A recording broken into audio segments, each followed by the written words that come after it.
Pero más que una revolución ha sido una regresión que ha traído como consecuencia increíbles desastres en cuanto a los valores éticos y morales se refiere. Yo aún puedo recordar cuando el aire era puro y el adulterio era considerado un grave pecado. Ahora escúcheme con atención. Aunque los tiempos han cambiado, no solo en Norteamérica, sino casi en todos los países del mundo, la Biblia, la palabra de Dios, no ha cambiado. El mensaje de hoy es para ayudar a los padres para que cuiden a sus hijos, para que no sean succionados por los remolinos de la depravación, guiados por una generación adúltera, enloquecida por el dinero, desde las alcantarillas inmorales de Hollywood. El mensaje que quiero compartir con usted ahora es serio, sobrio y necesario, valorando la fidelidad matrimonial. Tenga la bondad de buscar el capítulo 19 del Evangelio de Mateo, y comenzaremos a leer desde el verso 1. Aconteció que cuando Jesús terminó estas palabras, se alejó de Galilea y fue a las regiones de Judea al otro lado del Jordán. Y le siguieron grandes multitudes, y los sanó allí. Entonces vinieron a él los fariseos, tentándole y diciéndole: ¿es lícito al hombre repudiar a su mujer por cualquier causa? Él respondiendo les dijo: ¿no habéis leído que el que los hizo al principio, varón y hembra los hizo? De paso, permítame decir que Jesús creía no solo en que toda la creación era divina, sino también que creía en la separación de los sexos. Veamos ahora lo que Jesús dijo desde el verso 4. Él respondiendo les dijo: ¿no habéis leído que el que los hizo al principio, varón y hembra los hizo? Dijo: por esto el hombre dejará padre y madre y se unirá a su mujer y los dos serán una sola carne. Así que ya no son dos, sino una sola carne. Por tanto, lo que Dios juntó, no lo separe el hombre. Hay varias cosas que deseo que note al mirar la palabra de Dios para comprender bien el tema de atesorar la fidelidad conyugal. Primero, la provisión para la vida matrimonial. Al principio Dios los creó varón y hembra. Dios ordenó el matrimonio en el jardín del Edén. El matrimonio no está pasado de moda, ni está fuera del contexto, ni se ha desvanecido. El matrimonio no es como una lámpara de aceite ni como un antiguo carro Ford modelo T. El matrimonio no es algo obsoleto. Piense conmigo por un momento en la provisión que Dios hizo para el matrimonio. Es un plan divino de la creación. Note las palabras de Jesús en el verso 4. ¿No habéis leído que el que los hizo al principio, varón y hembra los hizo? El matrimonio es la primera institución ordenada por Dios. El matrimonio fue ordenado antes que las leyes y antes que la civilización misma. El matrimonio existió antes de que haya un gobierno y aún antes de que hubiera un sistema de adoración y de que existiera la iglesia. La primera institución creada por Dios fue el matrimonio. Y a pesar de los trágicos fracasos en el pasado y en nuestra propia generación, la esperanza, el deseo por el matrimonio, como que nace con cada generación, porque es algo dado por el Dios Todopoderoso. Es algo que Él ha puesto en el corazón y en las mentes y en la estructura social de los seres humanos. En la actualidad tenemos a modernos sociólogos que tratan de borrar esto. De hecho, uno de nuestros jóvenes estudiantes universitarios me entregó una información de un curso de sociología de la universidad en donde él estudia. Y esa información entregada por el profesor de sociología dice, entre otras barbaridades, lo siguiente: la familia es un producto de una determinada sociedad en un tiempo particular de la historia. Y así como la estructura social de la sociedad cambia, así también debe cambiar la forma o estructura de la familia y la función y rol que la familia desempeña en la sociedad. ¿Qué es lo que está diciendo ese pseudo profesor? que la familia solo es un producto de la sociedad, de los tiempos o de la evolución. Pero, mi amigo, el matrimonio no se originó en algún caldo primordial o en algún pantano prehistórico de inmoralidad. El matrimonio fue ordenado por Dios mismo en el jardín del Edén, y Jesús dijo que lo que Dios juntó no lo separe el hombre. La máxima autoridad sobre el matrimonio es Dios, y no ninguna sociedad por avanzada que se crea, ni ningún hombre por muy sociólogo que sea. El matrimonio es, pues, el plan de Dios para el hombre y la mujer. ¿Cuál es la prioridad en el matrimonio? El matrimonio es supremo y está por encima de cualquier otro compromiso terrenal. Mire lo que dice el verso 5. Por esto el hombre dejará padre y madre y se unirá a su mujer, y los dos serán una sola carne. Estas son las palabras de Dios mismo. Los padres no son el supremo compromiso. Oh, cierto, debemos honrar a nuestros padres, pero la Biblia enseña que un hombre debe abandonar padre y madre para unirse a su mujer. Eso quiere decir que hay que cortar el cordón umbilical de la relación entre los padres con los hijos y dejar de ser el hijo de mamita o la hija de papito. Y esto usted lo entiende muy bien, ¿verdad? Los hijos no son el compromiso supremo.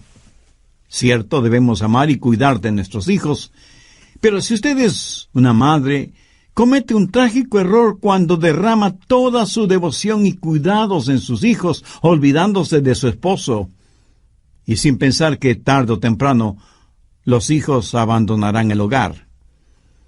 La relación marido-mujer es, en la Biblia, la más importante de las relaciones, más importante que la relación padres e hijos. El mundo de los negocios no debe ser su compromiso supremo. Muchos de ustedes están en peligro de sacrificar sus hogares en el altar de los negocios. Muchos hombres y mujeres son más fieles a sus trabajos que a sus cónyuges. Muchas parejas terminan divorciándose cuando por motivos de trabajo tienen que reubicarse en otro estado o provincia o en otro país. Muchas veces pensamos que un hombre tiene éxito cuando antes de cumplir sus 30 años se ha divorciado 2 veces, padece de úlcera estomacal a los 35, a los 40 sufre un ataque cardíaco, pero es un alto ejecutivo en alguna empresa. En el verso 6 Jesús dice, así que ya no son más 2, sino una sola carne. Por tanto, lo que Dios juntó, no lo separe el hombre. Y a pesar de esta clarísima enseñanza, un juez en una conferencia nacional, en un simposio relacionado con el tema, dijo, debemos enfrentar los hechos y permitir a nuestros jóvenes el que se casen 2 o 3 veces antes de que sienten cabeza definitivamente. Esta es la mejor propaganda para los matrimonios desechables, que va totalmente en contra de la palabra de Dios. Así que no son ya más 2, sino una sola carne. Por tanto, lo que Dios juntó, no lo separe el hombre. No hay nada más hermoso que la intimidad matrimonial. Marido y mujer como arco y violín.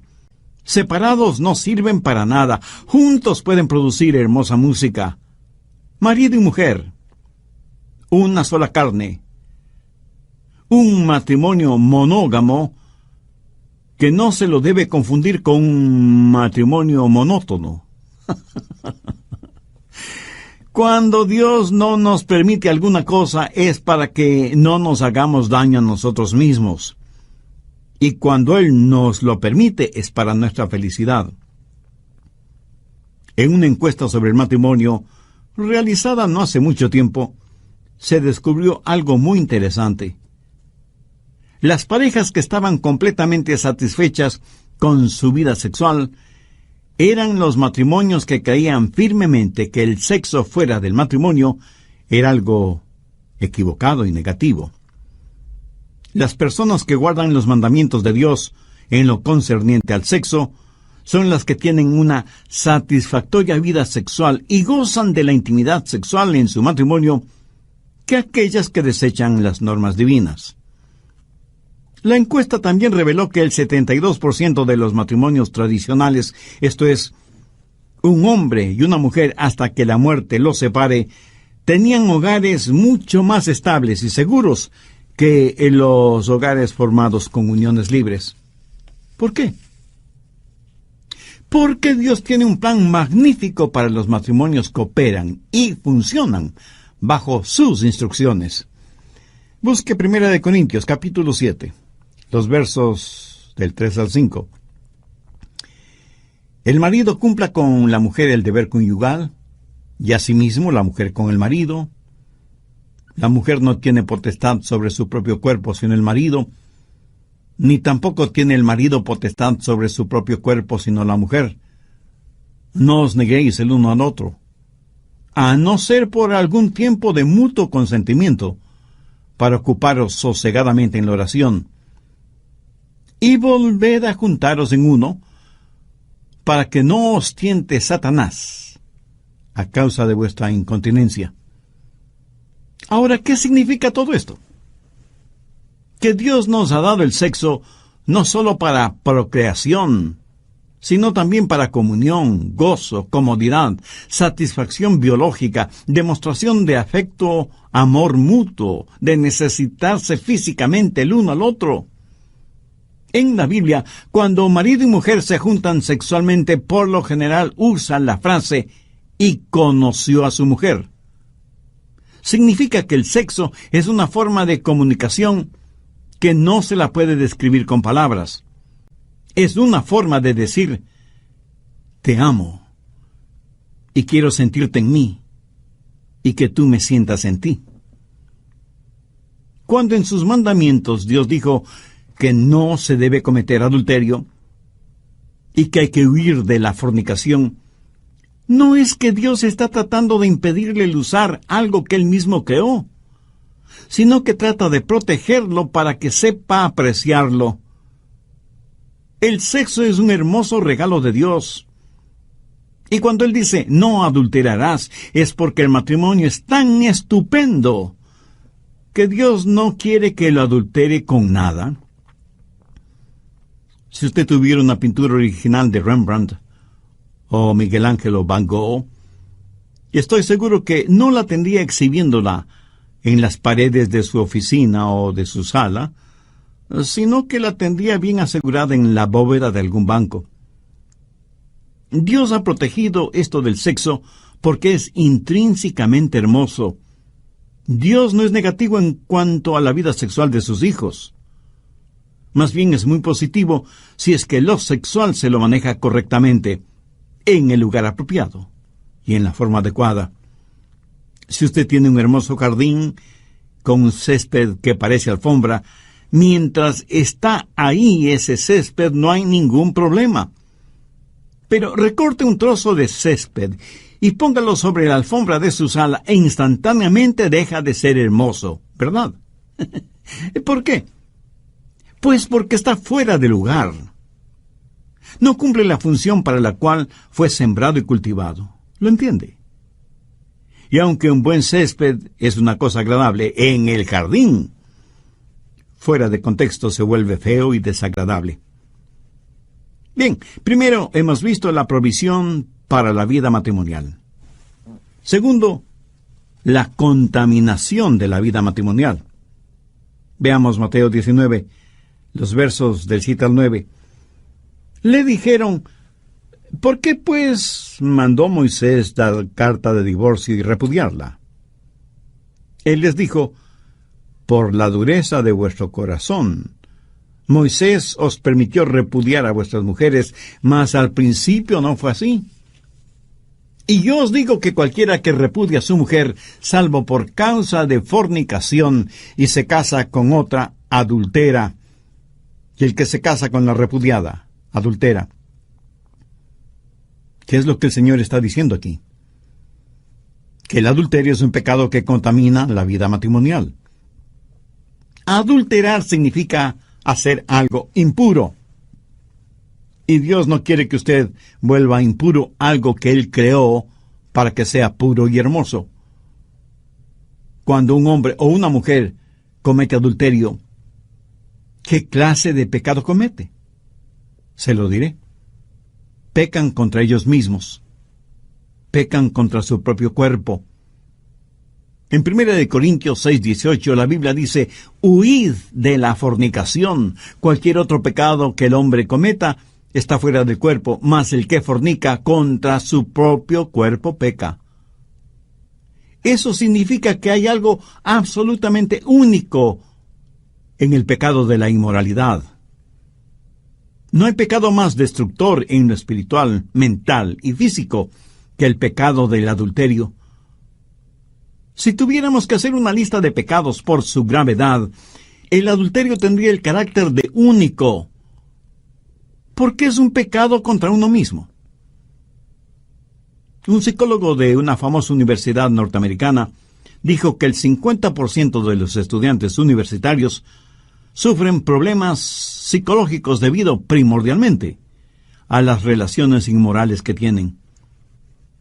En nuestro mundo actual hay lo que con eufemismo se conoce como enfermedades sociales, que no son otra cosa que enfermedades causadas primordialmente por la vida inmoral. Y nos preguntamos, ¿qué se podrá hacer contra el SIDA o las otras enfermedades venéreas que existen?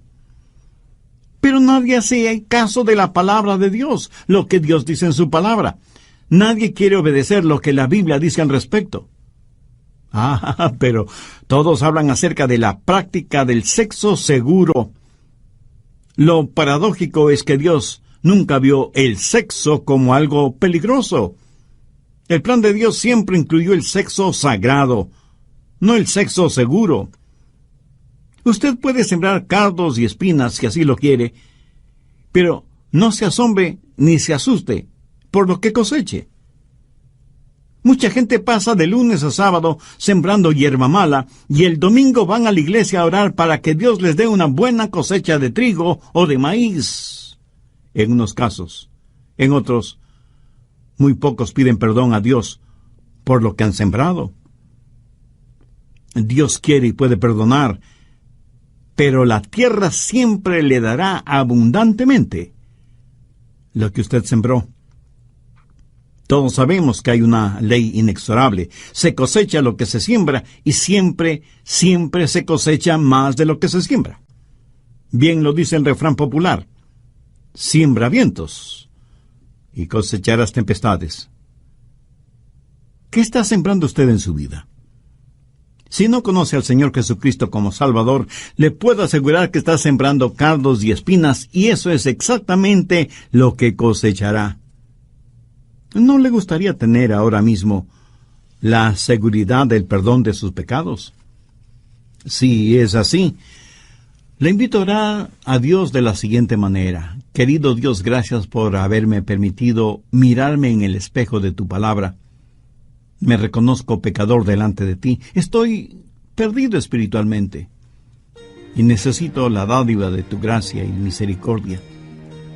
Señor Jesús, sé que tú eres el Hijo de Dios y que diste tu propia vida en la cruz como sacrificio para pagar el precio de la culpa de mis pecados. Este momento, con toda la fe de la que soy capaz, te recibo en mi corazón como mi Salvador y mi Señor, y te entrego el control de mi vida. Hazme un instrumento útil en tus manos y ayúdame a hacer tu voluntad. Lo pido en tu santo nombre. Amén.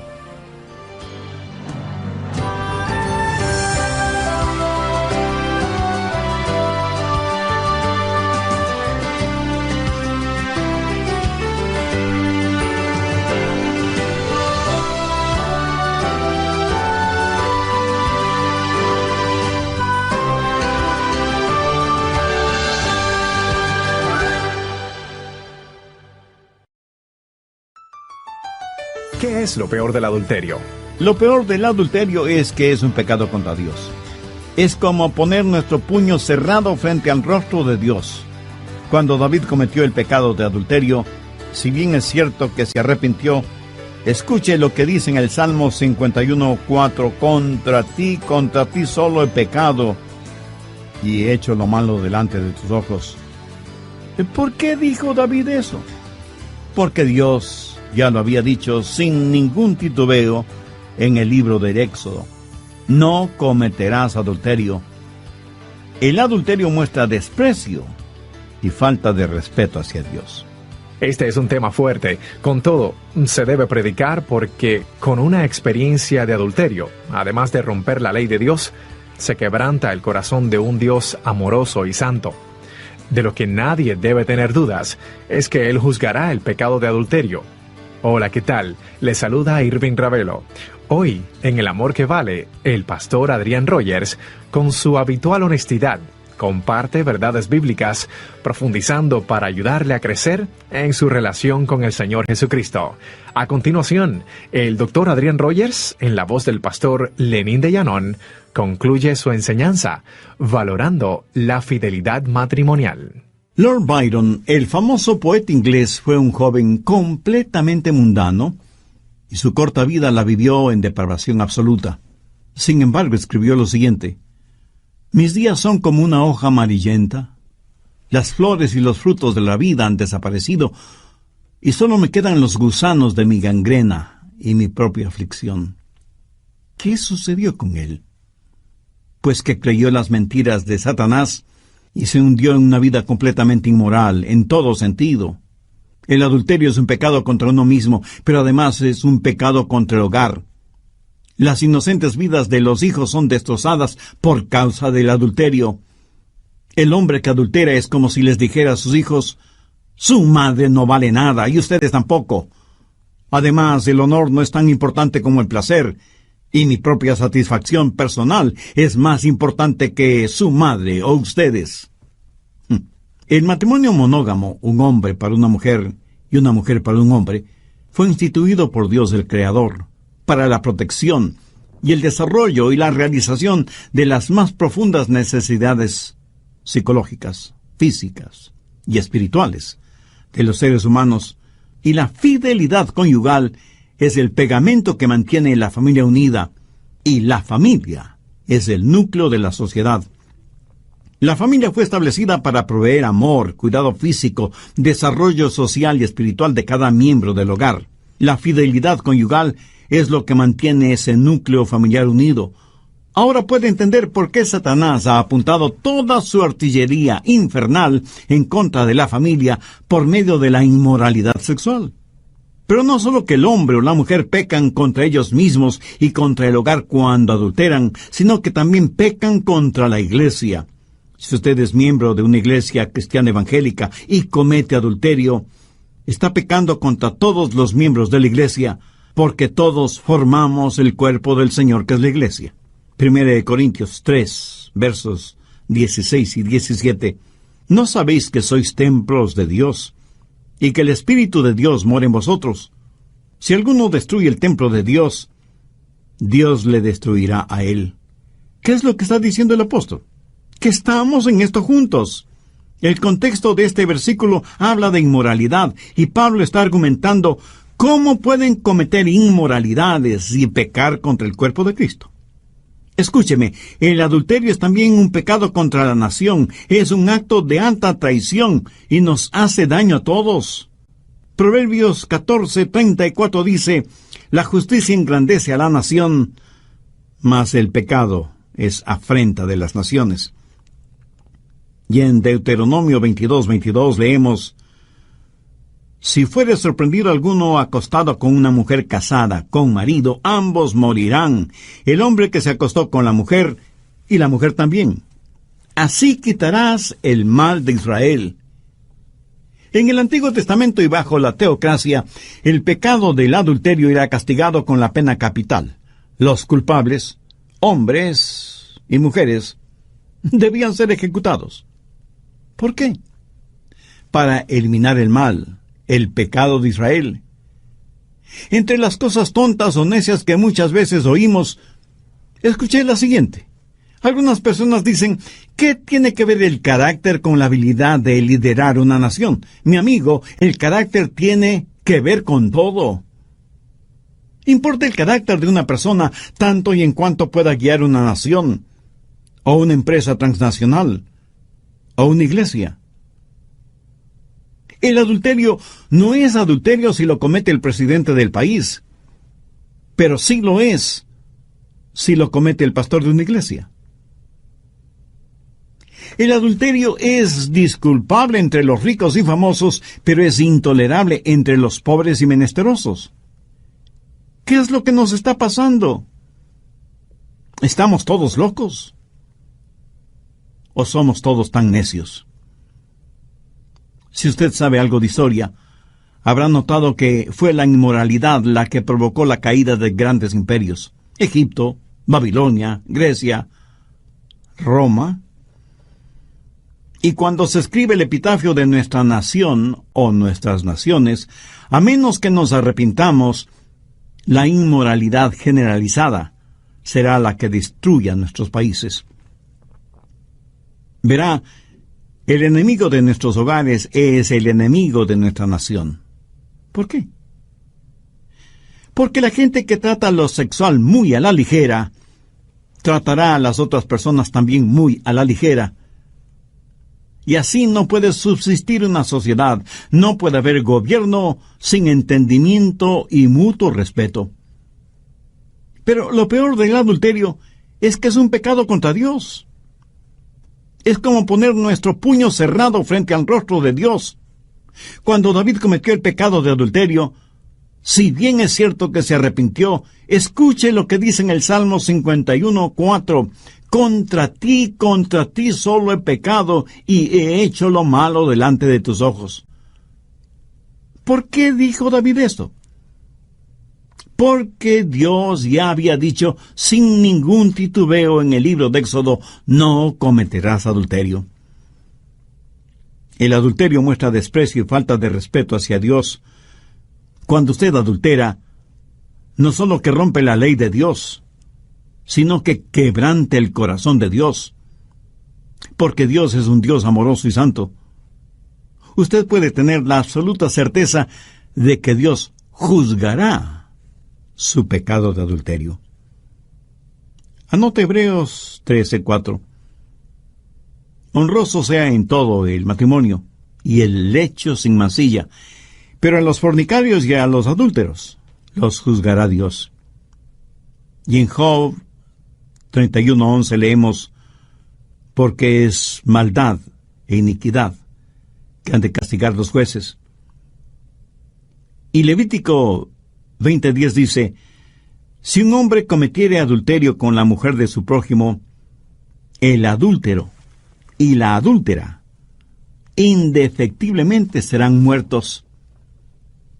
Estas leyes en el Antiguo Testamento muestran la actitud del Todopoderoso Dios hacia el pecado.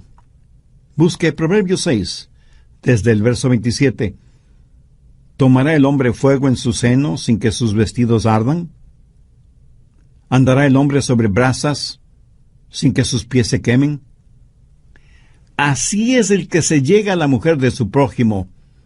No quedará impune ninguno que la tocare. Ahora, note lo que dice el verso 32. Mas el que comete adulterio es falto de entendimiento, corrompe su alma, el que tal hace. Veamos ahora 1 Corintios 6:9. ¿No sabéis que los injustos no heredarán el reino de Dios? No erréis. Ni los fornicarios, ni los idólatras, ni los adúlteros, ni los afeminados, ni los que se echan con varón, heredarán el reino de Dios. Dios dice, si ese es tu estilo de vida, no pienses en llegar al cielo, a menos que te arrepientas de tus pecados. Efesios 5:5. Porque sabéis esto, que ningún fornicario o inmundo o avaro, que es idólatra, tiene herencia en el reino de Cristo y de Dios. Apocalipsis 21:8. Pero los cobardes e incrédulos, los abominables y homicidas, los fornicarios y hechiceros, los idólatras y todos los mentirosos tendrán su parte en el lago que arde con fuego y azufre, que es la muerte segunda.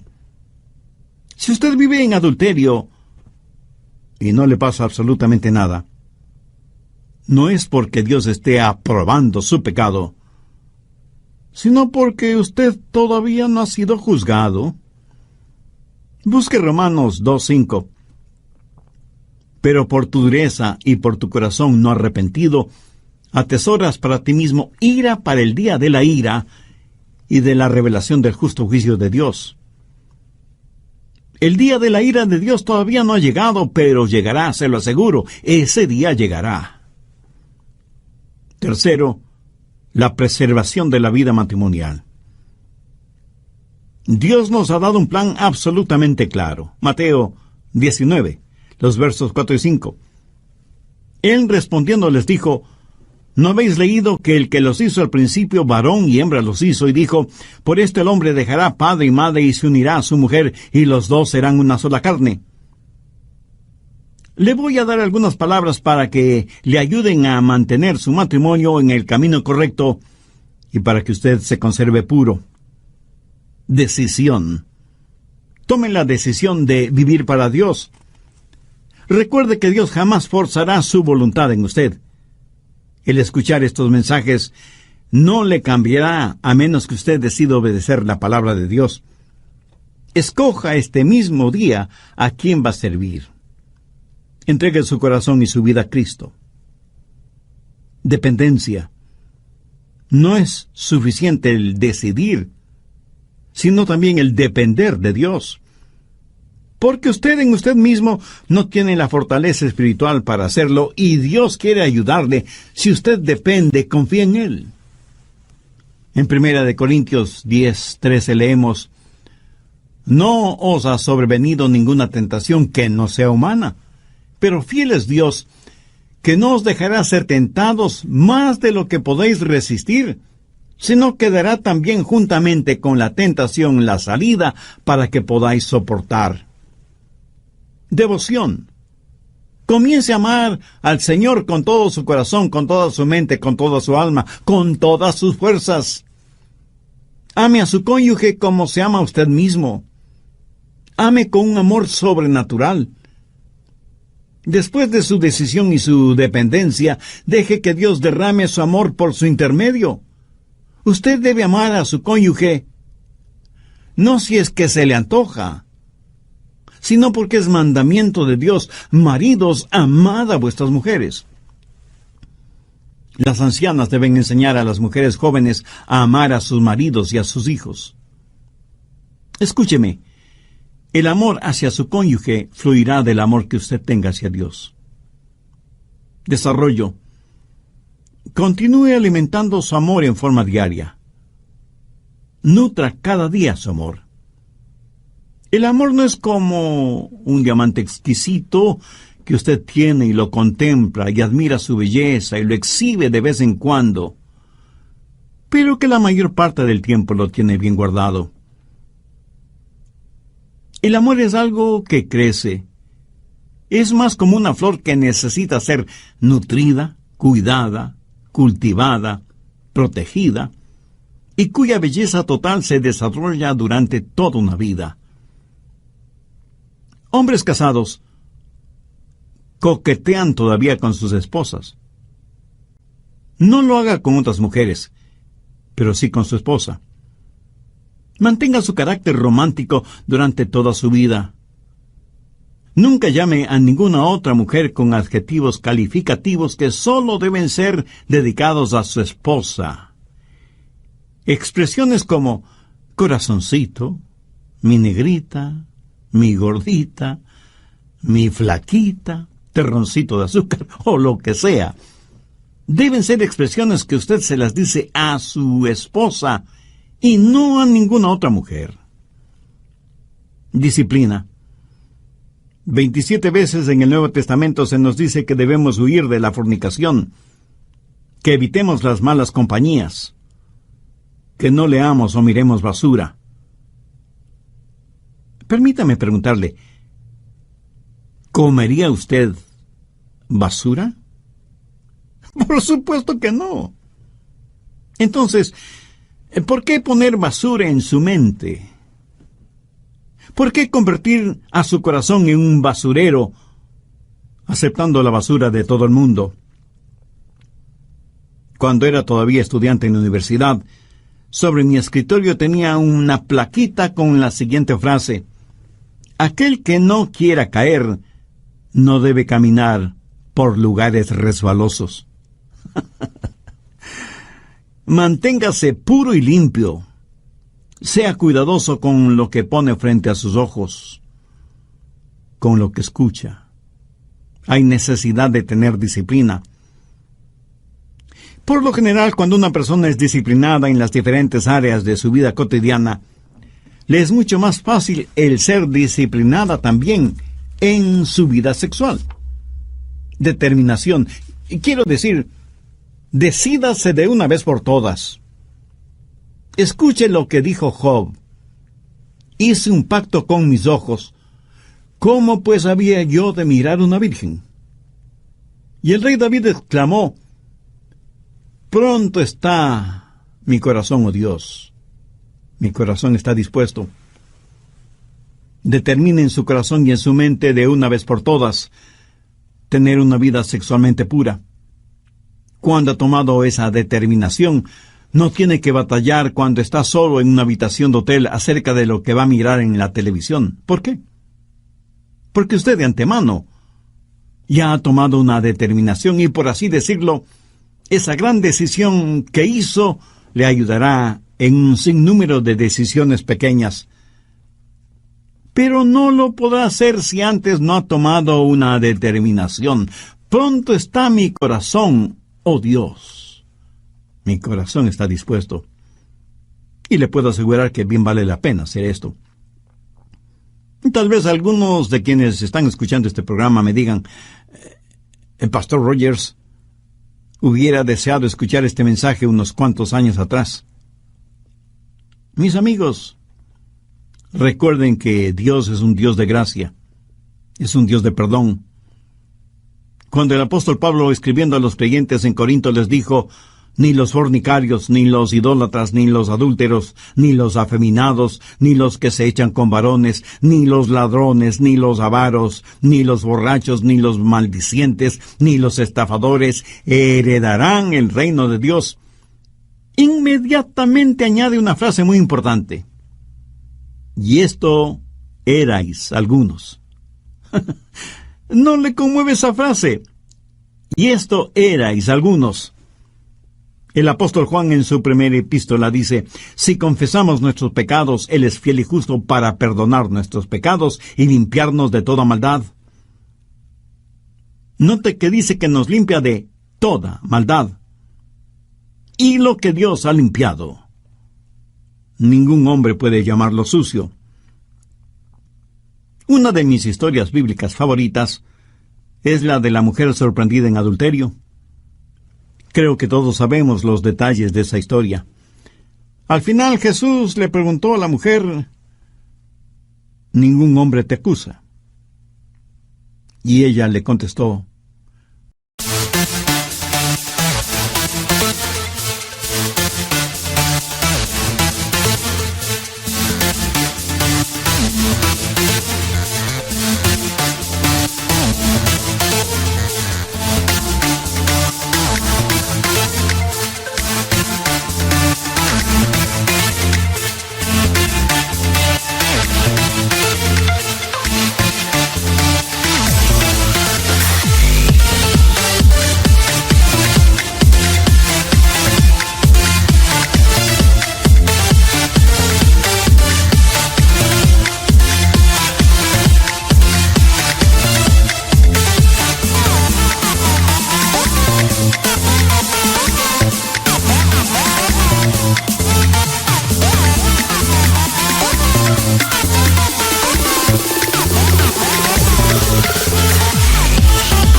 no, Señor, ninguno. Y Jesús le dijo: yo tampoco. Vete y no peques más. ¿Por qué? Porque no envió Dios a su Hijo al mundo para condenar al mundo, sino para que el mundo sea salvo por él. Dios es un Dios de las segundas oportunidades. Es mi anhelo y oración que este mensaje llegue realmente a su corazón, de manera especial en las vidas de aquellas personas jóvenes que no han cometido el pecado de la inmoralidad, para que se conserven puras para quien llegará a ser su cónyuge. Es mi deseo que Dios ayude a quienes ya están casados para que permanezcan mutuamente fieles, y que aquellas personas que saben necesitan ser perdonadas y restauradas hagan una decisión por Cristo ahora mismo. Si ese es el deseo de su corazón, le invito a que ore conmigo una sencilla oración. Eterno y todopoderoso Dios, desde el fondo del abismo de mis pecados elevo mi voz hacia ti para implorar tu gracia, misericordia, porque necesito ser perdonado y rescatado. Señor Jesús, tú entregaste en la cruz del Calvario tu preciosa vida para pagar el precio de las culpas de mi pecado. Te agradezco profundamente el que me ames de esa manera.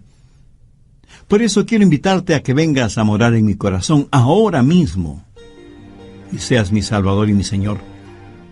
Te entrego el control total de mi vida y te ruego me ayudes a ser la clase de persona que tú quieres que sea.